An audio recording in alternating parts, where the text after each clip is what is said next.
out your phone. Yeah, Tone. If you wanna parlay, down low wanna parlay. I just hit a parlay, I'ma throw a party. If you wanna parlay, down low wanna parlay. I just hit a parlay, I'm about to throw a party. I just woke up, it's time to check out my parlay from last night. I hope it's a good day. If I'm on top the leaderboard on Wanna Parlay, that mean it's a good day. Oh yeah, I forgot that the Hawks played. I bet you Jordan Poole have an off day. Guaranteed Travis Hunter made a mouse play. If so, I done cashed on my parlay. 2 picks, 4 picks, 6 picks, 7 picks. Pick your poison. Wanna Parlay, then download the app right now. Come on, join it. You lose one time, gotta keep on going. Flip them winners, gotta stack them coins. Stay in the race like Jackie Joyner. You will win if you stack them points up. NBA, CBB, MLS, NFL, MLB. Take your time, build your slip. NHL, MMA, UFC. Yeah, you can go big on big. Yeah, or you can go small on small. World Series, Super Bowl, March Madness, Championship, win them all. If you wanna parlay, down low wanna parlay. I just hit a parlay, I'ma throw a party. If you wanna parlay, down low wanna parlay. I just hit a parlay, I'm about to throw a party.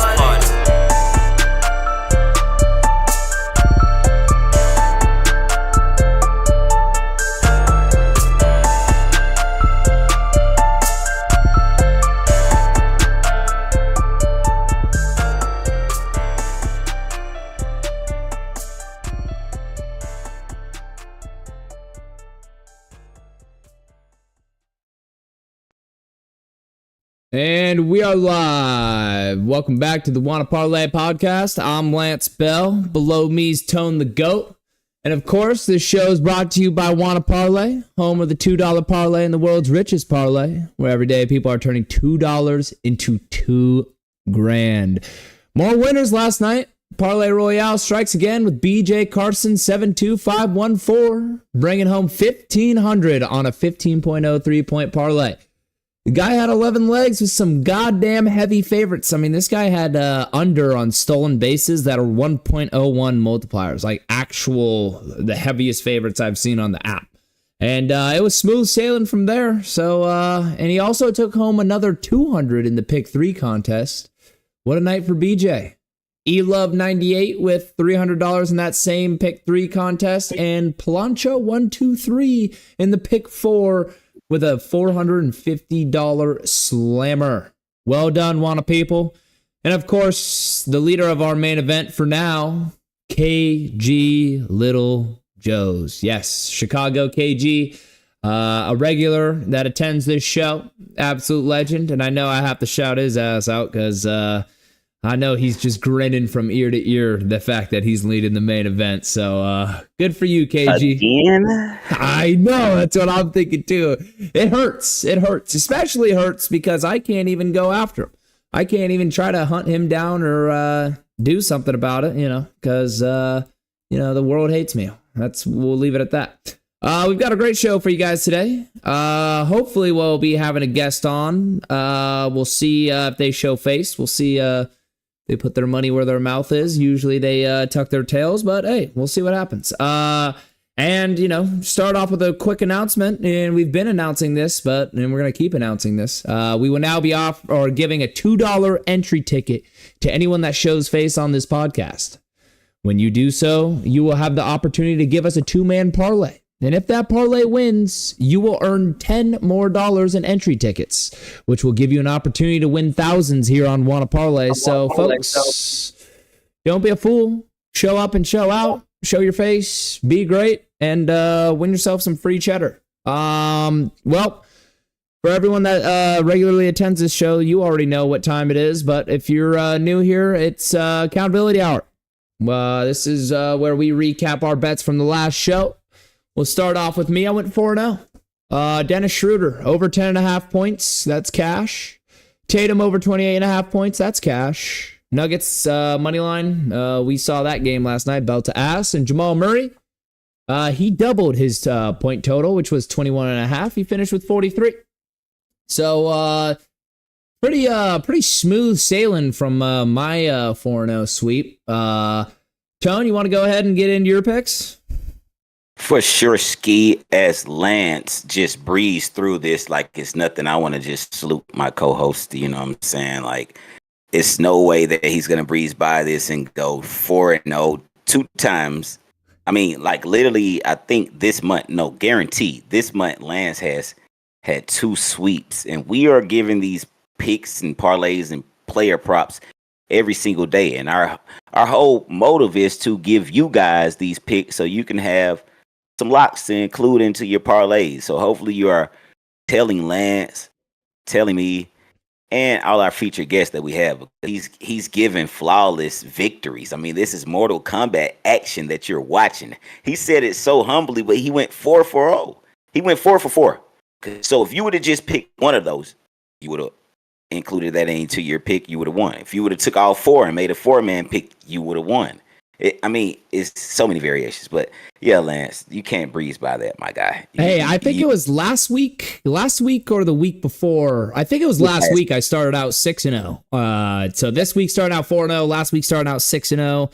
I think I finished 9-3 on that week last week. So, hopefully we can keep it going, keep the train rolling. But Tone, go ahead. For sure. So I'm gonna start with our guests. We had a few submitted picks. We had one from One Sore Loser.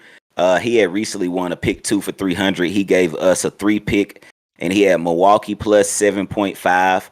That hit. He had Cade Cunningham over 16.5 assists plus rebounds. That didn't hit. And then he had the New Jersey Devils for plus 1.5. I'm not sure how that did. Then we had Wash House over on Wanna Parlay. You can look these names up. They'll pop up. Wash House, he just recently hit a pick 5 for 225, but he gave us a 3 pick and he hit 2 out of 3. So that was somebody else that you could have got some good picks from. He had Halliburton over 15.5 rebounds and assists. That didn't hit, but he had 2 locks. He had Aaron Neesmith over 12.5 points. That hit. And he had Zubac over 17.5 points. And that hit. So shout out to Wash House. And then our guy, our legendary referee, Lonnie Lyle, he redeemed himself. He went 50 for 50. Oh, 50%. He went half and half. But he had Knicks for the W. That didn't hit. But he had Denver for the W. That did hit. Giannis, 33.5 over. That didn't hit. Jalen Brunson under 29.5. He nailed that one, Lance. He finally hit that Jalen Brunson, faded him. And that hit. Banchero under 29.5. That hit. And then James Harden over 21.5. That didn't hit. So Lonnie went 3 for 3. Lance, 3 for 6. I'm sorry, he went 50%. And then over to mine, I had a nice long list of picks, but I had Yankees W hit, Cubs W hit, Reds W that was postponed. Over to the hockey, Hurricanes W hit by 1 point. Pistons W hit, Jaylen Brown 19.5 hit, Celtics W hit, sweep, Braves W hit, Denver W hit. Malik Beasley, 13.5, didn't hit. Josh Hart, under 9.5 rebounds. I told you risky, but he hit. Tobias Harris, 6.5 rebounds, hit. Franz Wagner, 24.5 points, hit. And then I went to the KCP, fade all. I faded 3 KCP bets. I faded 2, and I went over on the 1.5 3-pointers. He hit that, and then he faded the other 2. So I had 3 misses out of I don't know how many picks that was, but I only had 3 misses. So yeah, Lance, we went crazy. Yeah, that's great stuff. That's great stuff, Tone. I saw your slip going into the show today, and I was like, ooh, he's nice. He's nice, folks. He's nice. And to go for Wash House, no, not Wash House, the sore loser. New Jersey Devils, that plus 1.5 did cover indeed. So he was 2-1. And that Cade line, Cade finished with 16 rebounds and assists. So he missed by half. He was that close to being perfect. So, we might need to bring him back because those are some damn good picks. That hurt. All right. Well, there is accountability hour. And let's move on and let's recap last night's games, talk a little bit about tonight's games, and then we'll go from there. Starting with last night's games. We'll start with the easy one. Boston, Orlando. Orlando put up, good fight. They did the best they could. I didn't expect much out of them in this series, but they actually stole a game and got close to stealing two of them. So, good for them. They'll be back when Suggs is healthy, get another piece or two. Hopefully KCP bounces back next year, and they actually have a solid rotation with the young talents of Banchero and Wagner. And good season. And Boston, they'll go on to the next round. I believe they will face the winner of the Knicks Detroit series. So we got some good NBA basketball coming in the store. You got any thoughts or final thoughts on that series? We won't dwell on that one, Lance, but I'll tell you, it was generous of you to say that they put up a fight. I mean, that 31-point loss to me, it was a whooping, but as we know, they were shorthanded, and, they'll put up more fight next year. I agree with that, but it was a whooping. I mean, but what do you expect from the Celtics or the Cavaliers in the East right now? I don't see them slowing down for no team other than those. Celtics, Cavaliers, Eastern Conference Finals, locked in, definitely. Yep, 100%. And I was referring more to when Tatum was out in that game too. They hung in there. I guess it never felt like they were gonna win the game, but they were hanging in there. So but let's move on. It's not worth talking about anymore. On to Detroit versus New York. Wow. Interesting one because Brunson and Cat were just bricks. I think they're combined, if I'm just doing the math off my head, I think they were 10 for 30 from the field combined. You hate to see that from, your main guys. But, and it's weird because it's like the Knicks, it's almost, when they play at home, it feels like they have more pressure than when they play on the road because it's just Madison Square Garden, their fan base. It's, So that game 5, you really expected them to close it out, but Cade Cunningham and them boys in Detroit, they got fight.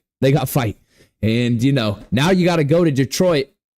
They have a real sense like, all right, one more and then it's anyone's. And then it's a coin flip. So they can steal another one in Detroit and force it to 7. That'll be incredible. Cade Cunningham with another damn good performance. A little not very efficient from the field, but he's 24, 8 and 8. Like, come on, the kid's a freak. And they had other guys contribute and play well, but it was more the Knicks not showing up than it was the Pistons being great in my mind. So we'll see. We'll see what goes on in Game 6. Tone, tell me your thoughts. You hit it on the head, man. It scares me for Pistons be able to pull that out, and Cade Cunningham went 6 for 17 from the field, but he still cleared 24, 8 and 8. I feel like that was a horrible good game for Cade. So I just feel like, I just can't give it to the Knicks with that kind of performance from Cade. Like, what if he has a good game? And you still had Asur Thompson with the 22. Tobias Harris was 17, 8 and 2, and then Jalen Duren had 14 rebounds and 6 assists. So that was a hell of a performance. I don't know, man. Pistons are playing some ball right now. I don't know. See, and this is another argument that I have, that I keep trying to bash this narrative that Cade Cunningham's fucking a lot better than people think, because this is an off game from Cade and he puts up 24, 8 and 8. Like, he's just a stat machine, and he's a big body, 6'8", all of it. And, he controls the pace of the game no matter what. He's the guy with the ball in his hands, and he does a good job of it. So that's why, I remember back in that 2021 draft when, there was arguments that if, Jalen Green was the better player over Cade or whatever, and yada, yada. And I think we're seeing pretty clearly there's one and then there's two. So, it is what it is. Jalen Green, I really hope you make up for it tonight because, it's been pretty pathetic, and I guess I should just, give my flowers to Cade. I'll stop bashing Jalen Green. I did enough of that last show. There he is, the leader of the main event himself, KG Little Joes. He says, "What's up, gents? I'm late because some dumbass LeBron lover came in the bar talking about how LeBron is mad now and gonna come out hard tonight. So I charged him double and made him wait for his beer." Should have charged him less.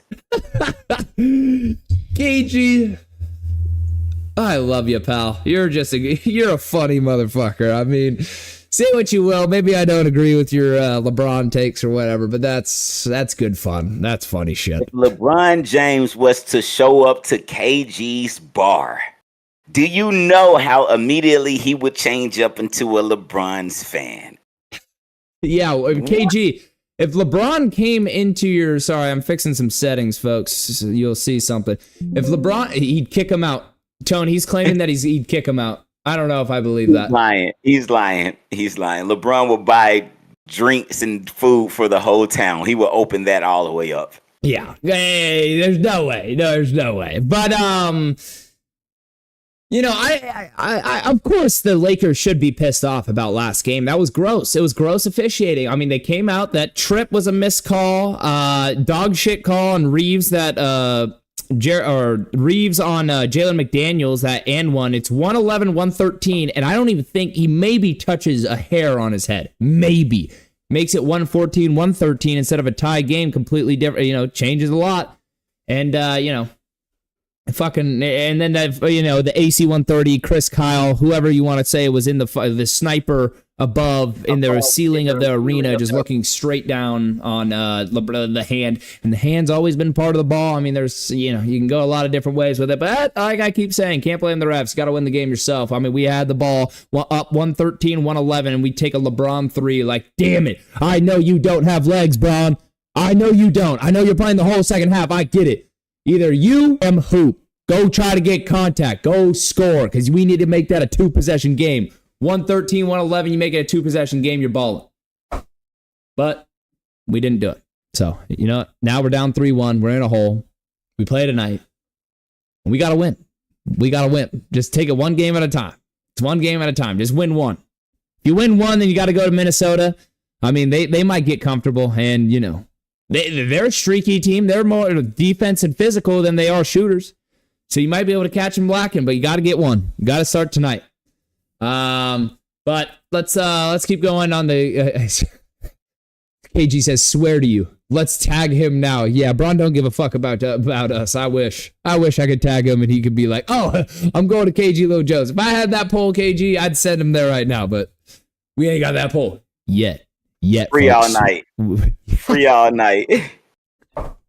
Oh my God, that's so funny. All right, let's talk about the Milwaukee-Indiana game, because this was the highlight of last night. This was fucking chaos. Tyrese Halliburton's father approaches Giannis after they choke what was that, 6-point lead? I think it was 117-111 with about 45 seconds left. Somehow Pacers come out on top.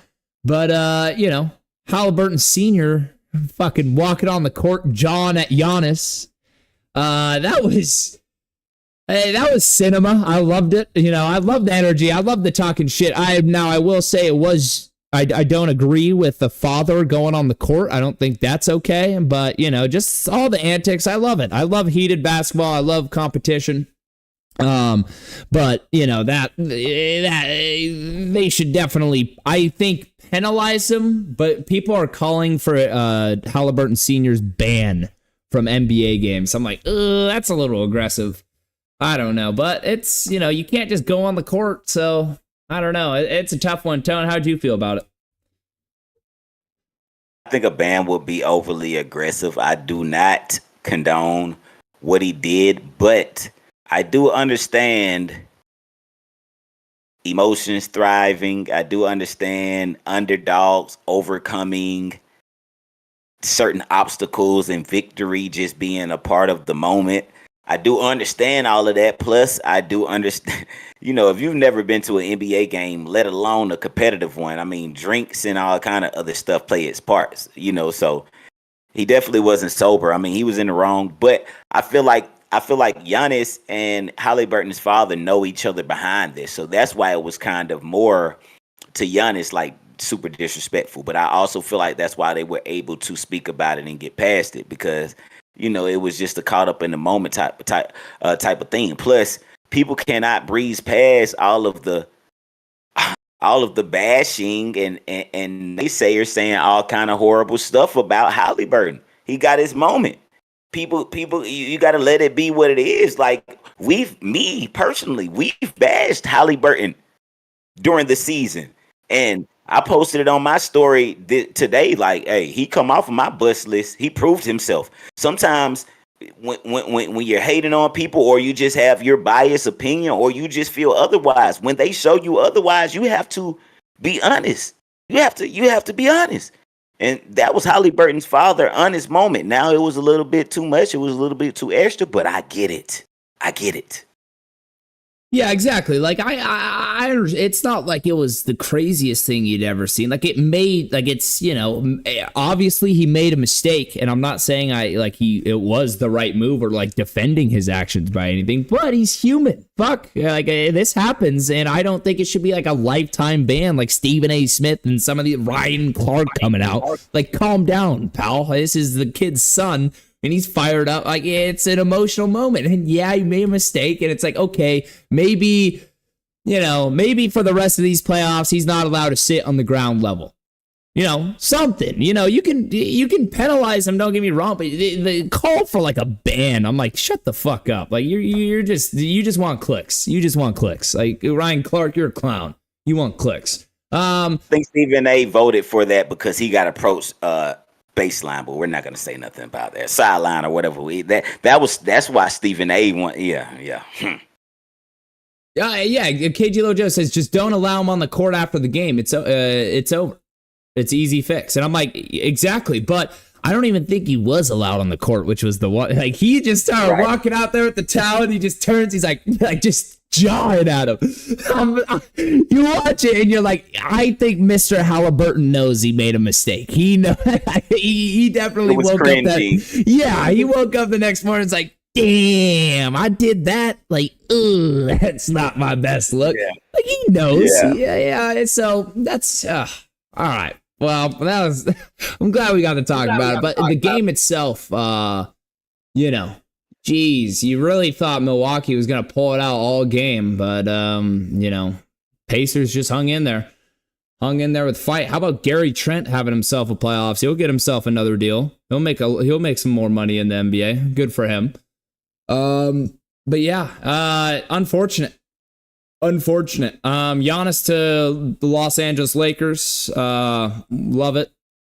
That's got to be the next move. He talked about the market, the big market, and how he loved it for a European player like Luka Doncic. Well, Giannis, why don't you join the late or actually no, he's still alive. Sorry, the great Lou Alcindor, Kareem Abdul-Jabbar, and have a blockbuster trade from Milwaukee to LA. You know, and that'll be perfect. You come team up with us because it looks like our season's over, but. It is what it is. It is not, Lance. It is not. It's not. I'm delusional, and I sit here and I'm like, Lakers in 7. But it's like, you know what? This year, I have to be real. And I'm like, it's just, we don't have the roster. We don't have the players. LeBron, this is my announcement to you, and I know you'll hear this, and I think you'll agree with me. You need to take a pay cut. You need to take a serious pay cut. I know you took like about a $5 million pay cut for maybe another mid-level exception player on the roster this year, but we need a serious pay cut. Just make 20 M's. 20 M's isn't bad. I'd take 20 M's. Fuck, I'd take 1. I'd take half. I'd take a quarter. 20 M's. 20 M's. You're 40 years old. You shouldn't be relied on to play 48 minutes and be the best defender on a basketball team. Like, just, you know, build the roster. Understand. It's okay. It's okay. Take the pay cut. But we'll talk about that definitely more in the offseason. Tonight, let's start with Rockets Warriors. Down 3-1 in Houston. Does Houston have the will to win another game, or do you think they roll over tonight, Tone? It's tough. I would think that Houston puts up a fight to try to, you know, do something at home and not fall in front of the home crowd. And I would like to think that Golden State has no problem going back home. But the logical side of me is like Golden State want to go ahead and get this over with. They've already they're the underdogs anyway. Go ahead, get this over with. Have some ahead resting time for this next series because the other ones are still going on. And just be rested up. That's what I would think Golden State would attempt to do. But the Rockets are so streaky. I mean, who says that Jalen Green doesn't have a 30-point game in him before he gets put out? I mean, and who says that the Rockets aren't? I mean, the Warriors aren't looking to just end it at home, because going into the Nets series, I don't think they have home court advantage. They definitely don't. So they might want to end it at home this series just to keep some momentum going. I don't know. But yeah. All in all, Warriors win the series. Go ahead, Lance. Oh, yeah, definitely. I don't think the Rockets have the fight to come back from 3-1. I think it's over tonight. I agree with KG in the chat. He says it's over tonight. There's no one that's capable on the Rockets of stepping up and saying, all right, I'm going to will us. Like, I don't care what's going on in the game. I will be the X factor. I will score. I will put up 30. I will put the team on my back. I will hit shots. I will score with even if they're playing good defense, I will have better offense. There's no one on the team that can do that. Sengun's been fighting. Don't get me wrong. I salute Sengun, honestly, for how he showed up these playoffs. It makes me think more of Sengun these playoffs. But with the combination of Van Vliet, he had a good game 4. But other than that, it's been a stinker. He hasn't helped. Jalen Green, we've, like I said, I'll try to stop bashing him, but holy shnikes, you got to be better than that, son. And then, moving forward, Thompson, you gotta upgrade your offense. You gotta upgrade your bag, and be able to score and not just have someone sit in the paint on you and it be effective. We'll see what happens with Dylan Brooks and Draymond if technicals fly or someone gets kicked out of the game. You expect the Houston player to get kicked out if it's a blowout tonight by the Warriors, just of sheer, respect or something like that. But yeah, I think they roll over and die. I don't think they have an answer for Curry or Butler. It's over for the Houston Rockets. Good season. Hell of a season. Go get you a superstar. Go get you Kevin Durant this offseason. And we'll talk about you next year. And now, you got any final thoughts on that series, this game? I mean, no, I definitely feel like the Rockets going to win tonight. But yeah, Warriors win the series. But yeah, I am definitely going against you and KG tonight. We'll get to picks later, but I'm not fading Jalen. We're going over on Jalen. He's going to perform, but we'll get to that later. Okay, I like it. I'm excited. All right, let's go to Minnesota versus Lakers. I think where this podcast is going to go, folks, for the ones tuning in. I think where we're leaning. Lakers in 5. No, but, Lakers in 7. I'm just delusional. I can't not think it. I can't not believe in it. I was looking at the social media pops up stats on the left and right always of just random shit. I think LeBron is leading this series in rebounds, assists, steals, blocks, field goal percentage, all these different stats. He leads the series, not just his team, but both teams. And I think he's second in points per game and all the other stats. It's ridiculous. This is what I keep saying. Why are we asking the 40-year-old to do all this? And we need more. We need more on the Lakers roster. And we'll see. Bump my glasses, looking like a stooge, but we'll see. I hope for the best. I really think the Lakers can at least win this one at home. And it's all about how you close. Yeah, 100% KG. You're 100% right. And when you play 46 plus minutes at 40 years old, you have no legs to close. You make Julius Randle look like a good defender at that point. It was brutal. You saw them. They weren't even trying to drive because they knew they had no chance to beat their defender because their legs are so shot. That's why the subs mattered so much. Everyone talks about, LeBron didn't score in the fourth quarter. It's he had about 8 or 9 defensive stops that were huge.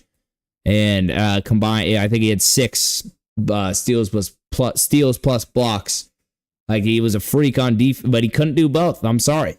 He just doesn't have the legs. He doesn't have it. I don't know a 40-year-old that does. He said, KG Lojo's in the chat. He says, hey, it's like meeting a girl out. Your beginning game is awesome, but if you fail at the end, then you're not closing either. I mean, I understand what you're saying, but this has nothing to do with like the player. It's more he's 40. What do you, I don't even, like at 30 years old, LeBron could do this. LeBron would, in that run in 2018, he played like 48 minutes, it felt like, every game. Like he could, like his body could sustain it. But this, it's like it's shut. It's like, have you ever, hit a hard leg day and then you go try, or really, you work out whatever your arms, like chest or something, and then you go try to shoot a basketball? It's like you airball because you just have no legs or you have no arms, whichever situation you're in. But in this, he has no legs. He can't do anything. This is when you think, Luka, we need you. Because I know your ass ain't trying like LeBron is on defense.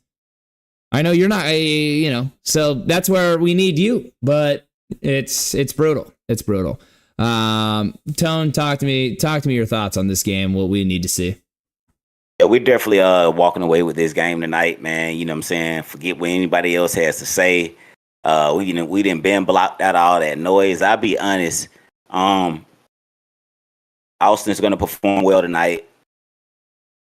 Luka's gonna do decent. LeBron is gonna do phenomenal, and that doesn't mean 30 points, but LeBron is gonna do phenomenal. And Lance, like you said, a lot of people talking about the points in the fourth quarter, but I remember being young at one point. I remember watching the game from a different lens, and I get it. You know what I'm saying? At one point, when I was watching the NBA, scoring was everything. If a person isn't scoring on the floor, they aren't performing. They ain't doing shit. You know what I'm saying? Forget all the steals, deflections, and blocks and screens and critical defensive plays that they're making and schemes that they're playing their roles in. None of that stood out to me when I was young. It was strictly scoring, so I get it. You know what I'm saying? If he didn't score in the fourth quarter, he didn't help his team out. Yeah, you're just an uneducated basketball fan if you feel like that. But the Lakers tonight, they're gonna win. They're gonna get that W. They're gonna go back to Minnesota. It's gonna be a fight there. They're gonna win out there. They're gonna scrap it out, and then they're gonna bring it back to LA for a 7 game, and we'll figure out what happens there. But what I will say is, people stop flexing on the Timberwolves like they're just it. You know what I'm saying? They've had good games. You know what I'm saying? Majority of the games we gave away. But don't forget what you were saying before the series started. The Lakers was the favorite. The Timberwolves ain't cut like that. If the series was placed different, if the Timberwolves had OKC right now, they'd probably be getting swept. If the Timberwolves had the Nuggets right now, we'll be totally different. It's just matchups. And we dealing with right now. But if we get past the Timberwolves, the matchups ain't the same. So people just pump your brakes and let us adjust. Let us adjust because we get that game tonight. A lot simmers down. And if we get that game in Minnesota, then all of y'all start switching. And I know KG probably in the comments right now having a kick. They love when LeBron is, not doing so well because he's so much of a sweat. You guys could wish the worst on LeBron from here on out. He's already a statue. He's a martyr. This guy is beyond life. There's nothing you can do to affect LeBron James' legacy. We're just building on top of it. But go ahead, Lance. Lakers in 7. I stand by it. Oh, man, I hope. KG, come in. Luka's still recovering from the flu. I'm sorry. Luka's 26 years old and should be in his physical prime. And even if you want to give him that one, okay, where's Austin Reeves? Where's the guy that's supposed to be here all series? You can't be getting fucking clamped by Mike bitch-ass Conley. I'm done with that. Don't get me wrong. Mike Conley deserves his flowers. I mean, he was a good NBA player. The motherfucker's like 37, 38. Austin Reeves, you have to, that should be a mismatch every time. I don't care. One of these. Hey, step aside. It's my time. Fucking, I don't know what you need to do, but you need to figure it out. God damn. And then, I'm sick to my stomach watching Connect on the fucking bench. 0 minutes, zero anything. And it's like, Why didn't we pull the trigger on Mark Williams? Why didn't we do it? Because we could fucking use a rim protector that can play right now. Jackson Hayes can't play. Kid can't play. And it's unfortunate. You know, you can kind of get away with it in the regular season, you know, but once it comes down to matchups and they know who to exploit, Jackson Hayes can't play. And, you know, maybe Mark Williams can't play either in the playoffs, you know. Those are meaningless games in Charlotte, so maybe I'm wrong there and I'm just angry to be angry, but, you know, I'm fucking angry, goddammit. No reason to be, Lance. Lakers in 7. No reason to be angry. Lakers in 7.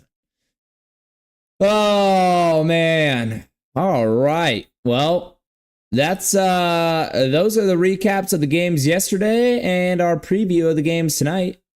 We got 2 tonight, Lance. It's short. Yeah. Where's Lonnie Lyle? He's not in. Lonnie's not in yet. He's not in the waiting room. We're still waiting on him. Lonnie, where are you?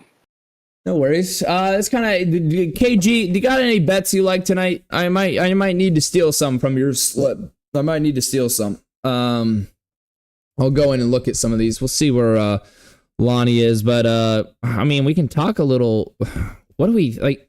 You know, Luka and LeBron both averaged 33 points a game in elimination games. So it's like, am I taking? It's not in it tonight, Lance. It's not in it tonight. I don't see a world, but I also didn't see a world where we go down 3-1.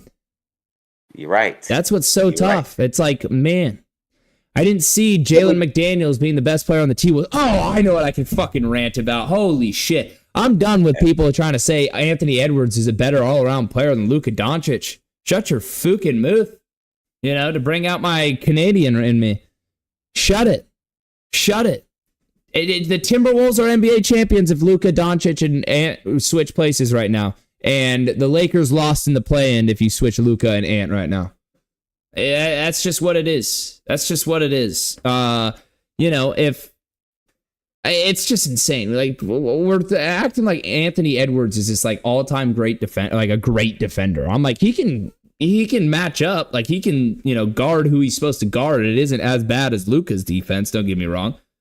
But he ain't like, if Jalen McDaniels is the X factor in this series, the fact that they can just throw him on Luka for 48 minutes and say, like, all right, do the best you can, like, have fun. And Jalen McDaniels is more than physical to the point where I'm like, some of these, how are we not calling fouls? But I guess it's the NBA playoffs and, you know, it's more physical.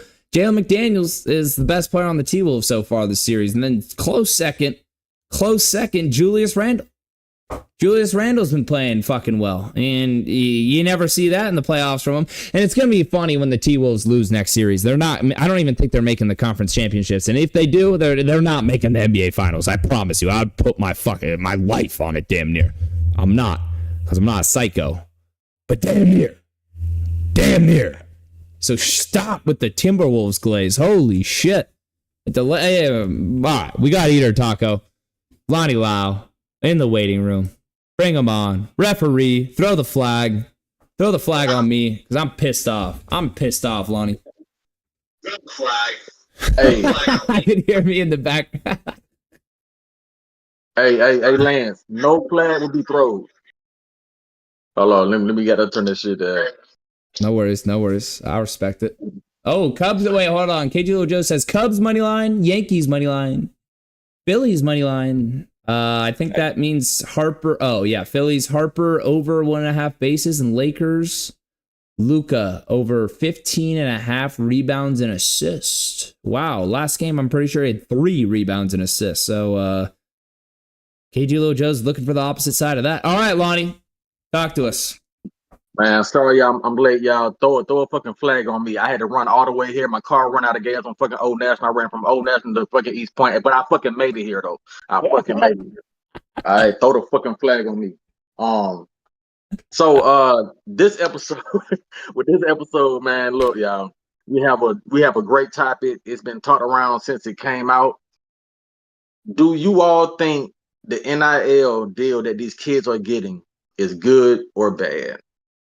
Is it hurting them or helping them? Where's my fucking coin? Okay. I think Tone, you call it this time, I think, right? Okay, Yeah, Tone calls it. Call heads. What was it? And it was tails. See, it was tails. So All right, Tone, go ahead. All right. NIL deals. Yes, sir. Me personally, I feel like it was a great idea. Because for the longest, I did feel like college players should get paid, especially a lot of the elite, top, phenomenal stars that eventually went on to the professional sports and earned the professional sports millions, if not billions of dollars. I felt like a lot of those people should have been generating money for themselves when they were in college, because a lot of these networks and platforms were promoting them to gain money and this, that, and the third. I feel like it was brilliant. I remember when LeBron James, specifically on the basketball side of things, and he was one of the sole reasons that this got passed. This, like LeBron James, which a lot of people don't speak about, and I know it. They don't like hearing LeBron come out of my mouth or Lantz because it just sounds biased. But LeBron is one of the main people that pushed and made this happen. So I was all with it when I was hearing about it originally. I'm all for it, especially anything that LeBron is advocating, you know what I'm saying, or an ambassador for, or whatever, you know what I'm saying. I'm all ears, if not all support for. But now that time has passed and I see how things go, I don't think I think they have to scale back on things and figure out how to measure things way better than it's been. We're having people that are earning $5-6 million in college and they don't earn this much in the league. We're having people that are getting NIL deals just strictly off of their followings. And if, Lonnie, I'm an entertainer myself, and I know that there's a cheat code on building followings as well. So if you could just build a following and get a hefty NIL check, I feel like that's a cheat code in itself. And I feel like that's what it's gonna lead to after a while. It's gonna be more of this person being a big name off of the court or off of the field or off of the diamond, and they have X amount of followers, and they might not be performing on the court or whatever. They might not even play the game yet, but because they have all of this following and all this demand, and they can sell a shirt with their number on it, aka a jersey, then they should get $1 million. I don't know. I don't feel comfortable about that, because I think that takes away from the talented people. I feel like that takes away from what's really should be the focus of things, and it's the most talented athletes all across this world. Those should be the people that's getting the biggest contracts. Those should be the people that's getting the most money. And then the people that should be getting the ultimate amount of money should be the people with the most skill, talent, and the ones that are marketable. But just because you're marketable, just because your name, like, and image sells, what about your fucking performance? It should be NILP, if you ask me. It should be NILP. Name, image, likeness, and performance. Because how the hell is NIL just going to stand for a fucking check? And we ain't talking about the goddamn numbers you putting up out there or the performance that you put. After a while, he's going to crack the code to that formula. So, no, not all the way sold with it, Lonnie. Okay. I like that. Lantz, rebuttal? Mine's similar. Unfortunately, it's not going to be a big, clash in ideas, but I believe NIL has been abused now already, and it's done poorly because it's become just a bidding war for these colleges. Like, it's just who has more money. Oregon is one of these big spenders of 20, 30 million or whatever on their roster. Ohio State, big bidding war, whatever, and it's too much fucking money. It's too much. This is insane what's going on. Now, back in the day, they talk about when Reggie Bush and those guys, Reggie Bush should have made money off jersey sales, and if a company wants to come sponsor him, for sure. But it shouldn't be USC themselves just giving you $10 million, because that just changes so much in a kid's life. Like, too much. Like, it's too much of like a bidding war. Like, don't get me wrong. I think they should get paid 100%. Like, these kids generate billions for the NCAA. But it's getting ridiculous. Like the Nico Iamalieva, like he almost sat out of the playoff game because his $2 million NIL deal wasn't enough and he wanted 4 or 5.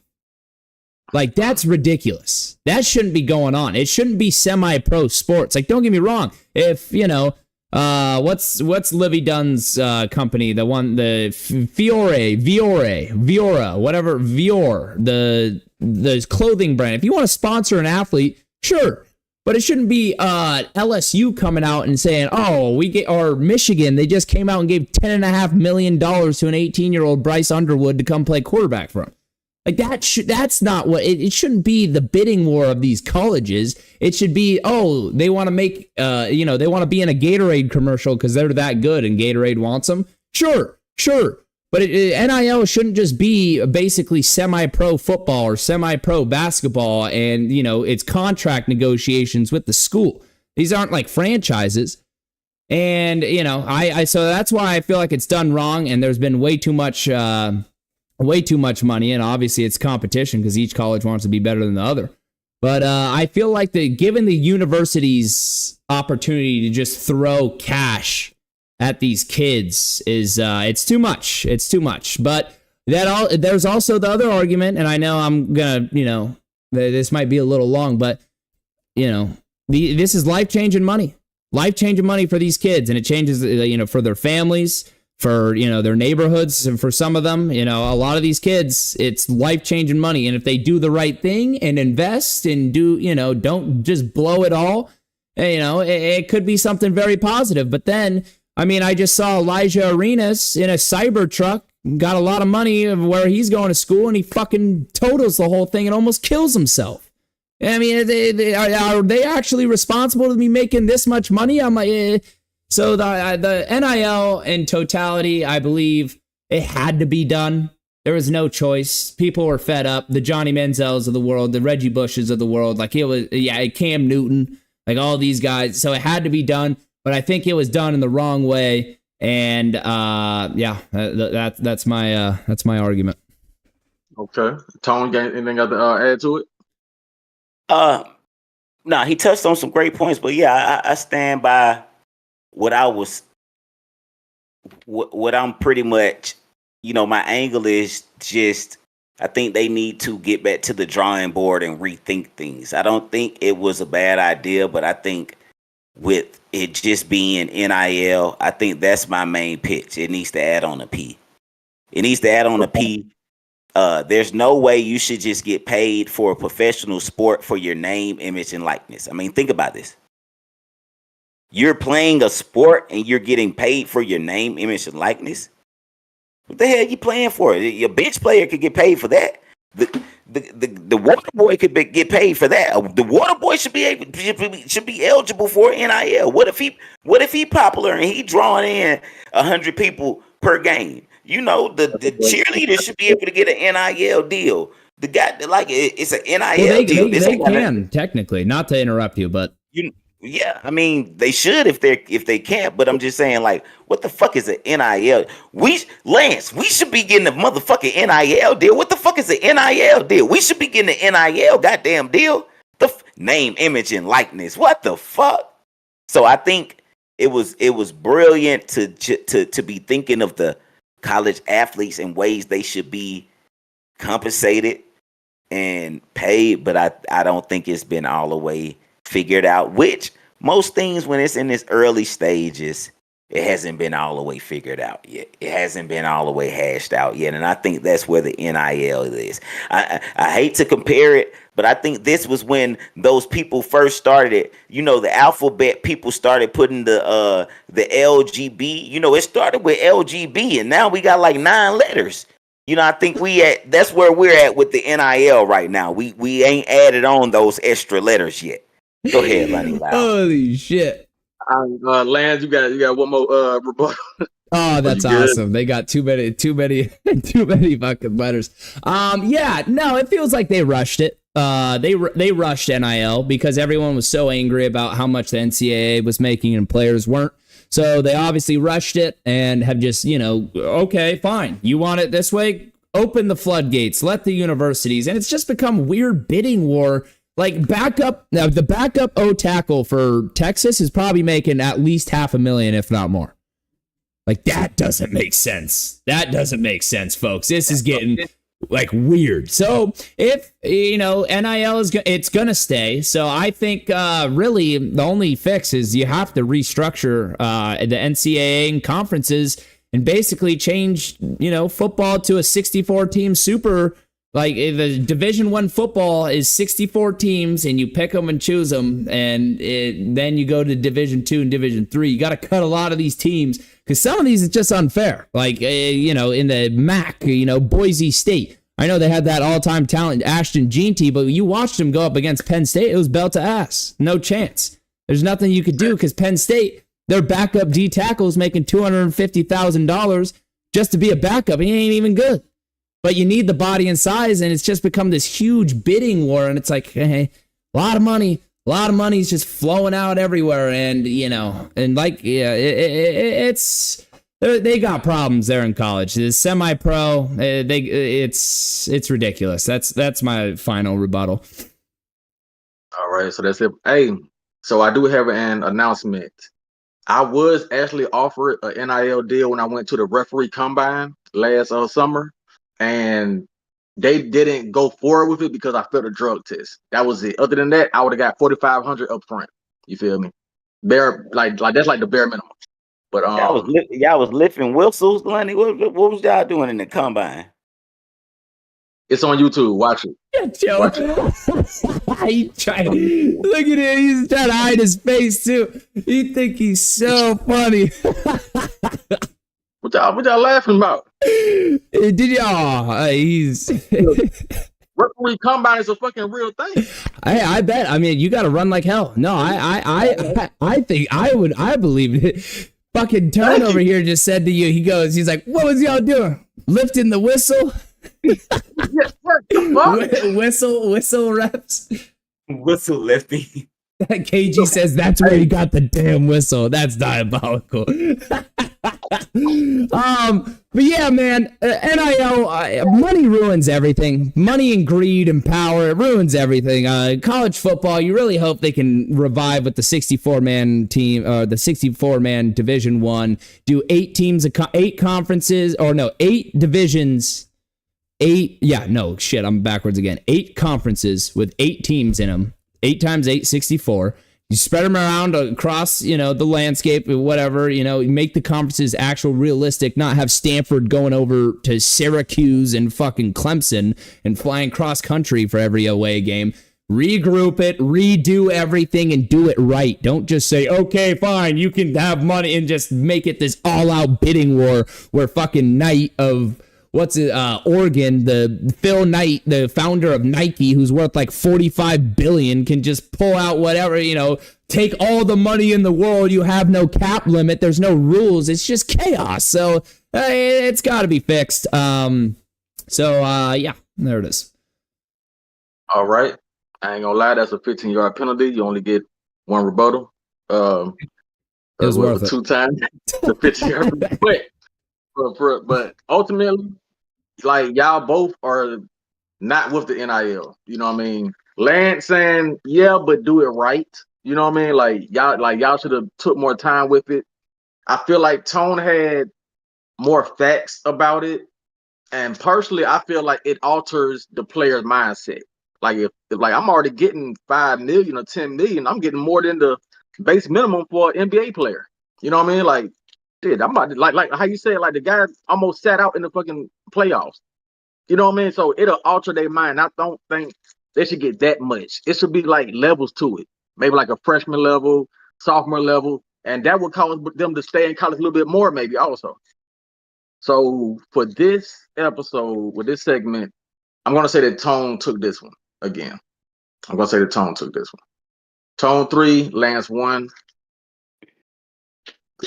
I need to figure it out. I'm down 3-1. I'm like the Lakers right now. I was nail biting on that one right there. I'm like, how is this one gonna go? But yeah, I mean, Lantz, we both on the same side, but I do firmly, if I was to vote, I would vote on me just because I feel like they should name that. I think they should add on that P and maybe a few more. I don't feel like they're near the, Well, I mean, have, I'm going to rebuttal, and I already lost, so I would vote me, of course, because I'm just going to take myself, but no. The performance is part of it. That's why they didn't bring back Nico Iamalieva. They're like, you're not worth $4 million, so you know what? We'll let you walk. And, there's all the people that were there playing on NIL deals, and they're not paying them out because they sucked. Like, it's a big problem. A lot of USC players, that was going on. They had NIL kids like not get paid, even though they were guaranteed or whatever the hell. Somehow the money falls through and they don't get paid, and then they got to scurry off and find some other school. So, and now we see like Sacramento State just hired Shaq as the GM and Mike Bibby as the head coach, and they're now gonna start just handing out. They have a shit ton of money from somewhere, somehow, somewhere, and it's like this all comes down to just money. It's just. It's ridiculous, it's really weird. It's like a semi-pro league, but not a semi-pro, and they have to reshape the entirety of college sports around money, because money means everything. Every kid is playing for a paycheck, as they should, as Reggie Bush should have, as Johnny Manziel should have, and Yeah, Lance, you hit on the nail too. I'm glad you brought up that Sacramento. Is it Sacramento State University? Mike Bibby head coach Shaq came over there. He's on like general manager or some shit over there, and then they picked up my boy who I've been following since high school, Mikey, transferred from UCF. As soon as Shaq left over there today, Mikey is over in Sacramento State, and I'm like, yeah, see, this is that shit. This is the shit we're talking about. Mikey is just. As long as the bag is there and long as the powers are there, then you can. And I just feel like if that's the take, then see this is where I have the issue at. All universities aren't opening the floodgates like that. So all like Shaq and Bibby and them in the basketball world just pulled what Prime pulled in the college football world.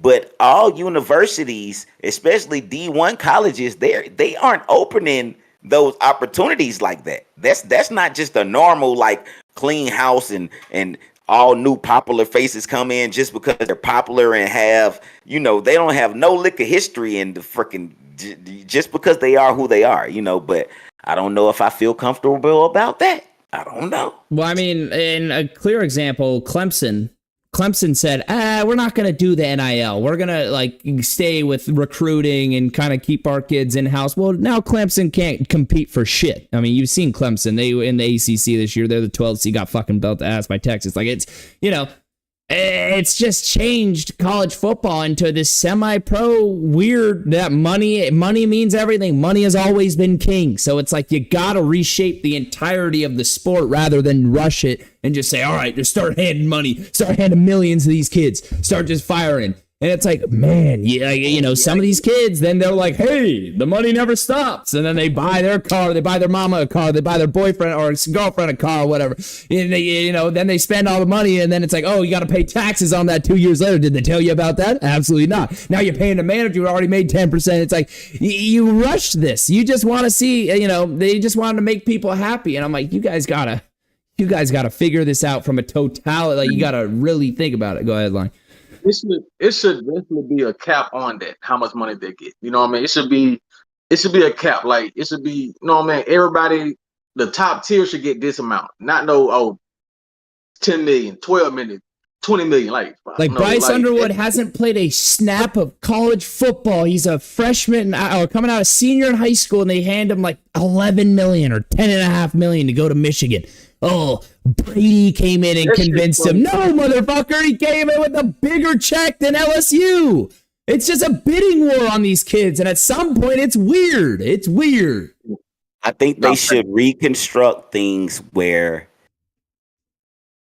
students should be able to get the NIL/P and everything else. They should be able to get those deals, but they shouldn't be able to touch that money until a certain age. That's what I think it should be. That would be a perfect world, but I'm like, I think the jersey sales, like if your jersey sells the most in college football, obviously you've made the college football the most money because you're the most recognized player. So bring in money that way.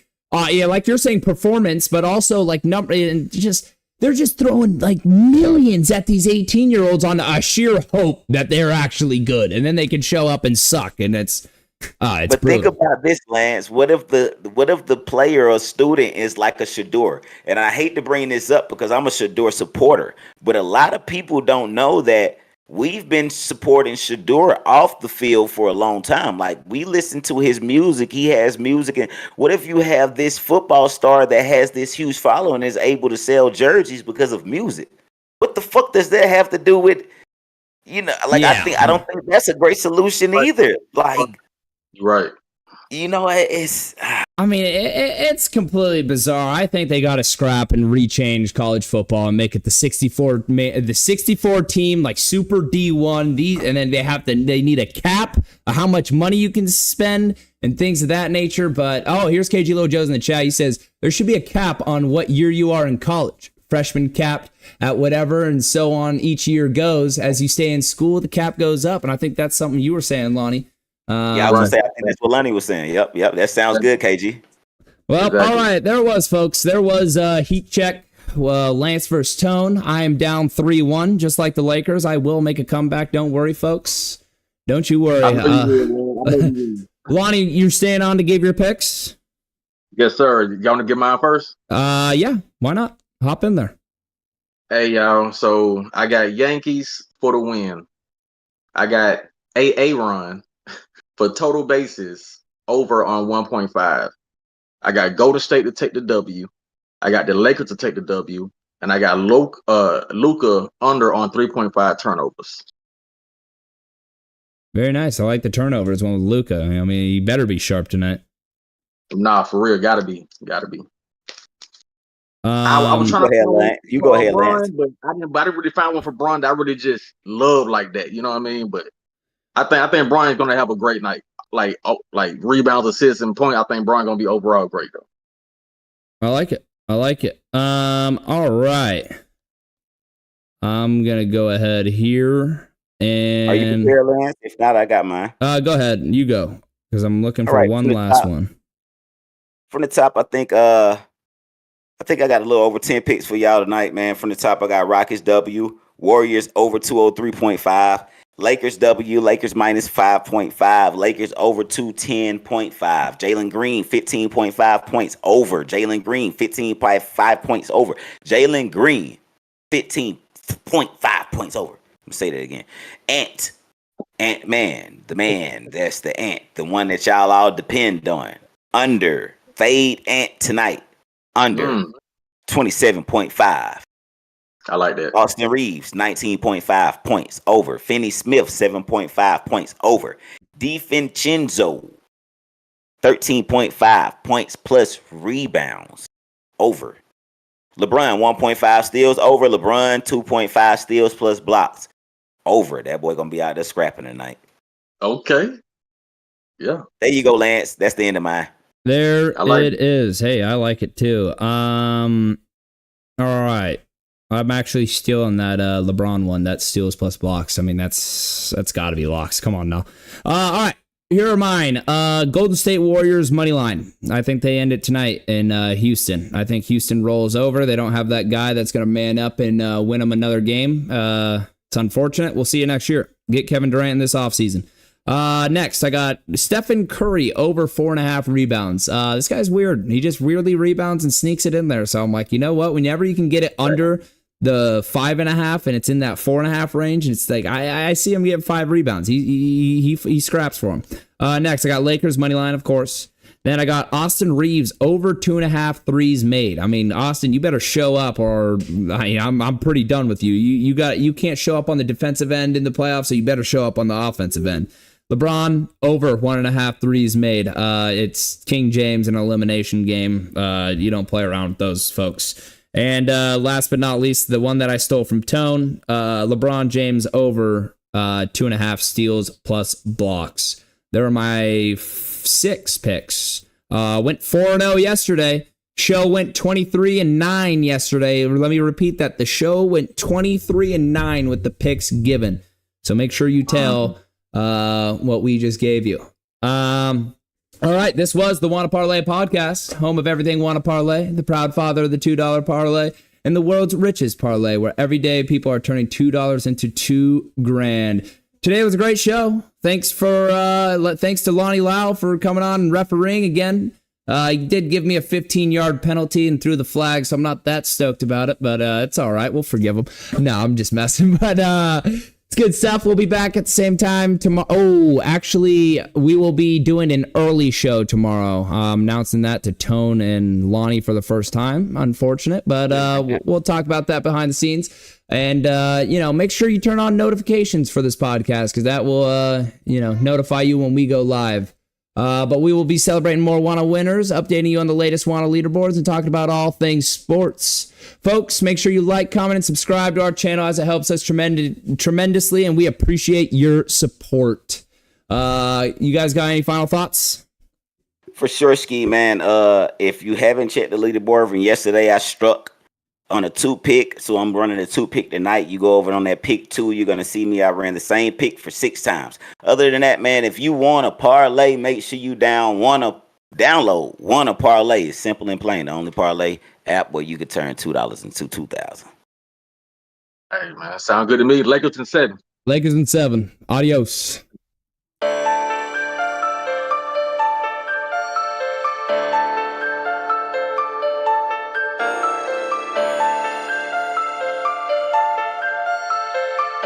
Your phone. Yeah, Tone. If you wanna parlay, download Wanna Parlay. I just hit a parlay. I'ma throw a party. If you wanna parlay, download Wanna Parlay. I just hit a parlay. I'm about to throw a party. I just woke up, it's time to check out my parlay from last night. I hope it's a good day. If I'm on top the leaderboard on Wanna Parlay, that mean it's a good day.